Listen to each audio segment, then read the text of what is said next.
क्या आप जानते हैं कि यूके ने अपने इमिग्रेशन रूल्स में बड़े बदलाव किए हैं जो वर्कर्स, स्टूडेंट्स और विजिटर्स सभी को अफेक्ट करेंगे। अगर आप यूके में नौकरी करना चाहते हैं, पढ़ाई करने वाले हैं या बस वहां विजिट करने की प्लानिंग कर रहे हैं तो ये जानकारी आपके लिए बेहद जरूरी है। आज की इस वीडियो में हम स्टेप बाय स्टेप समझेंगे कि नए रूल्स क्या हैं, किसको कैसे इम्पैक्ट करने वाले हैं और इंडियन रेजिडेंट्स को इन चेंजेस में कैसे सावधानी बरतनी चाहिए। तो चलिए फिर जल्दी से वीडियो को स्टार्ट कर देते हैं। हाय, मेरा नाम है वर्षा दुबे और आप मुझे देख रहे हैं एनबीटी टेक एड पर। सबसे पहले बात करते हैं स्किल्ड वर्कर वीजा और अदर वर्क रूट्स की। 8 जनवरी 2026 से यूके में नए एप्लीकेंट्स के लिए इंग्लिश लैंग्वेज रिक्वायरमेंट्स बढ़ाकर B2 लेवल कर दी गई है। पहले B1 लेवल था। इसका मतलब ये है कि एप्लीकेंट्स को स्पीकिंग, लिसनिंग, रीडिंग और राइटिंग सभी कंपोनेंट्स में बेहतर इंग्लिश प्रोफिशिएंसी दिखानी होगी। इस बदलाव का इम्पैक्ट लो और मीडियम स्किल्ड वर्कर्स पर सबसे ज्यादा पड़ेगा क्योंकि अब कुछ वर्क वीजा अपॉर्चुनिटीज रिस्ट्रिक्ट हो जाएंगी। स्किल्ड वर्कर रूट का पर्पस एम्प्लॉयर्स को स्किल्ड वर्कफोर्स प्रोवाइड करना है। यूके में काम करने के लिए एप्लीकेंट्स के पास एलिजिबल जॉब ऑफर होना जरूरी है और एम्प्लॉयर को होम ऑफिस अप्रूव्ड स्पॉन्सर होना चाहिए। जुलाई 2025 में initial list of eligible jobs already reduce की जा चुकी थी और ये रिवाइज्ड लिस्ट 2026 के एंड तक कंटिन्यू रहेगी।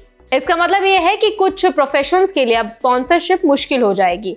अब बात करते हैं यूके एंट्री और विजिटर्स रूल्स की। यूके ने तय किया है कि 85 कंट्रीज के विजिटर्स, जिनमें यूनाइटेड स्टेट्स, कनाडा और फ्रांस शामिल हैं, उन्हें 25 फरवरी 2026 से यूके आने के लिए ETA यानी कि इलेक्ट्रॉनिक ट्रैवल ऑथराइजेशन लेना जरूरी होगा।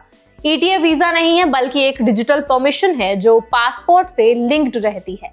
इसका इस्तेमाल शॉर्ट ट्रिप्स और 6 मंथ्स तक के एक्सटेंडेड स्टेज दोनों के लिए किया जा सकता है। नॉन यूरोपियन विजिटर्स को अब ETA के बिना लीगली यूके में एंट्री नहीं मिल सकती। सेटलमेंट यानी इंडेफिनिट लीव टू रिमेन में भी बड़े बदलाव की तैयारी है। अभी तक इमिग्रेंट्स को यूके में 5 साल रहने के बाद सेटलमेंट मिल जाता था, लेकिन होम सेक्रेटरी शबाना महमूद ने प्रपोजल रखा कि ये पीरियड बढ़ाकर 10 साल किया जाएगा। फिलहाल कंसल्टेशन ओपन है और इंप्लीमेंटेशन अप्रैल 2026 से शुरू होने की पॉसिबिलिटी है। इंडियन रेजिडेंट्स को ध्यान रखना चाहिए कि अगर ये चेंज लागू होता है तो लॉन्ग टर्म प्लान्स और परमानेंट रेजिडेंस स्ट्रैटेजी एडजस्ट करनी बहुत ज्यादा जरूरी होने वाली है।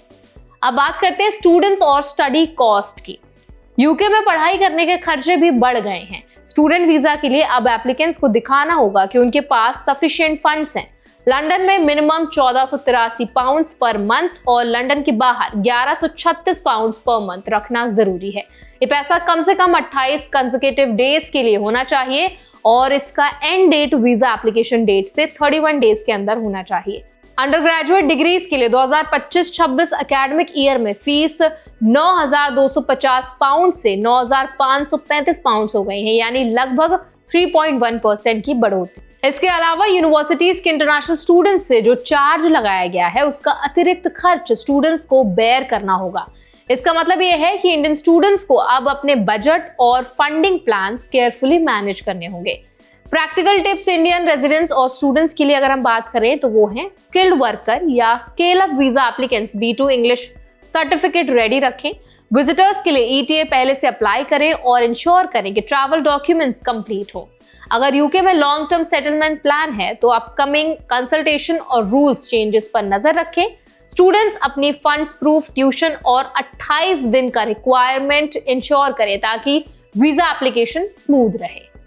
तो अब इस पूरे अपडेट पर, इस पूरे चेंजेस पर आपका क्या ओपिनियन है, आप क्या राय रखते हैं, आपका क्या थॉट प्रोसेस है, हमें कमेंट सेक्शन में जरूर बताएं।